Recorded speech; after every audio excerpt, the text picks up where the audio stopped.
Alright, I'd like to introduce you to someone.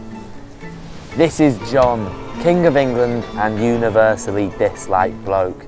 You probably already know him. Not a fan of Robin Hood. Nasty, greedy, cowardly tyrant. Well as all of those things, John is also stupid. And today, October 12, 1216, a week before his painful death, tired, defeated, endlessly humiliated John is about to lose the crown jewels in what can only be described as one of history's most illustrative cock-ups. Hurry up! Hurry up! But I'm following you! Now that was just a bit of improvised dialogue, but you get the point about what a hideous scumbag he was. So how did we get here?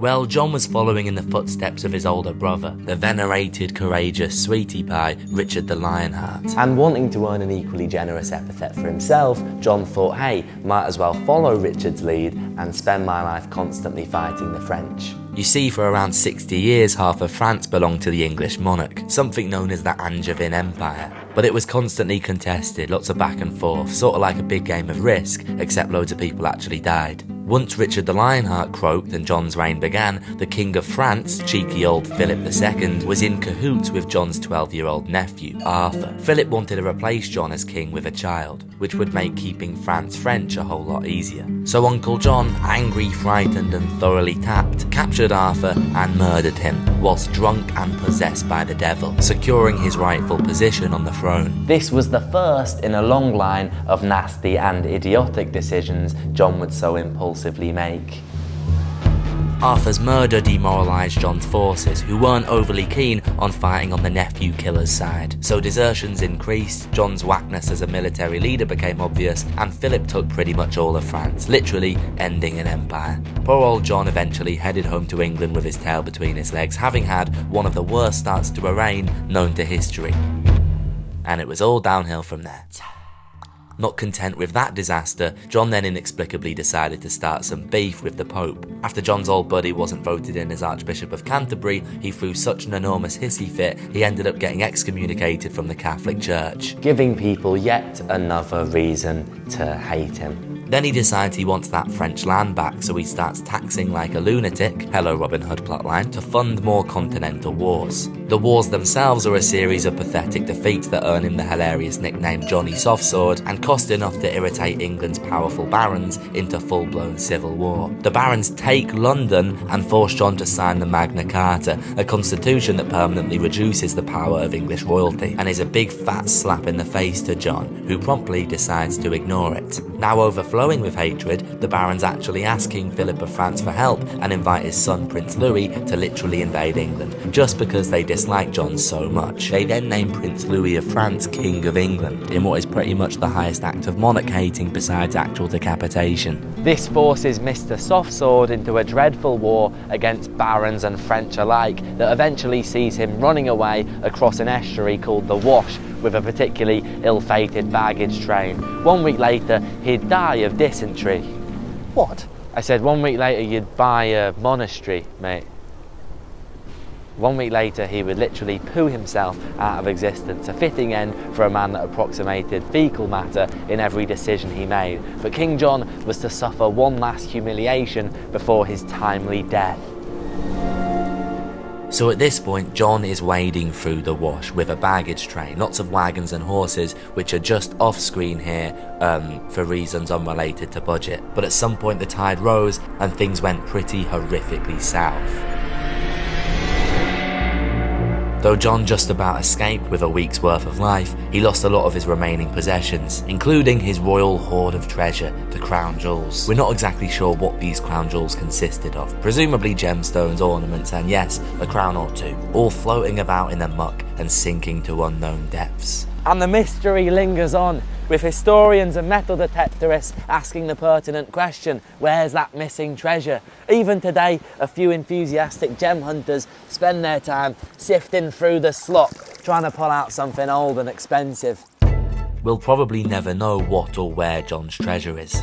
What we do know is that this humiliation was perfectly symbolic, a miserably incompetent end to a miserable and incompetent life. But in 2022, the tide literally changed.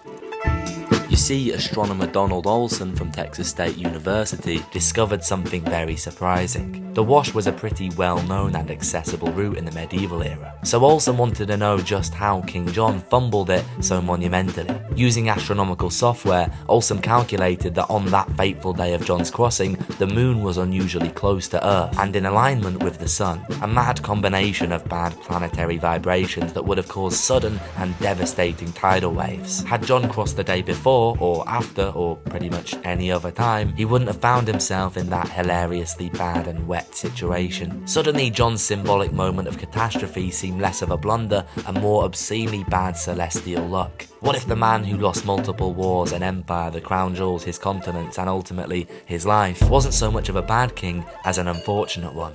Well, there's a different way of looking at John's life. Some modern historians like Graham E. Steele and W.L. Warren have different ideas. They reckon Mr. Lionheart splashed so much cash on his crusades that his little brother inherited a ridiculous amount of debt, along with an already crumbling and indefensible empire in France. So maybe it's not really a surprise that John got battered across the continent. Although John's nephew murdering has been canonised, it was a rumour at the time and it's a rumour now. Some historians claim it's just as likely Arthur died of illness than played victim to his uncle's cartoonishly villainous rage. That's not to say the bloke definitely didn't smoke his nephew, but history has relied on the words of contemporary and anonymous monks who, in their account of Arthur's murder, did literally use the words possessed by the devil, and also, again, weren't there.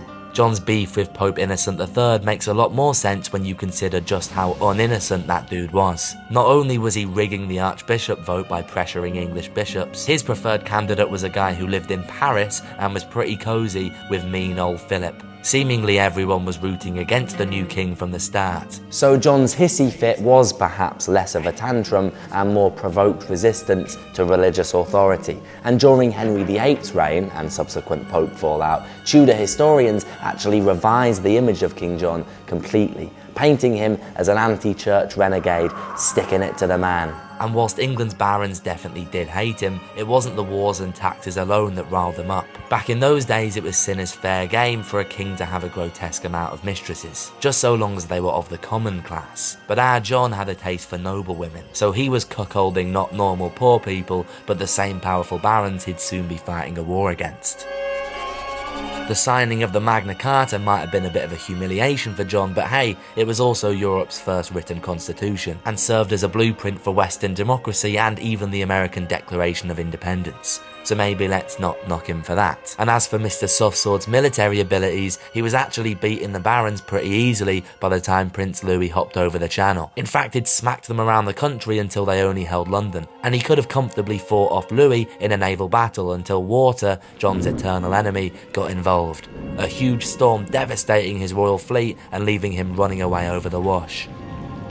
The image then of cowardly, stupid, evil John seems a bit shallow, and maybe that shouldn't be a surprise. Pretty much the only historical chroniclers of John's era were members of the clergy, and John, who didn't spend his reign fighting needless holy wars in the Middle East like his bro and got himself excommunicated by the Pope, wasn't exactly a poster boy for the church. So how can we really trust a history consecrated by time and popular culture, knowing it was written with such bias? Even this famed crown jewel disaster, funny as it is, was penned by infamous exaggerator monk Roger of Wendover. We can't even say with certainty that King John lost his shiny bits and bobs.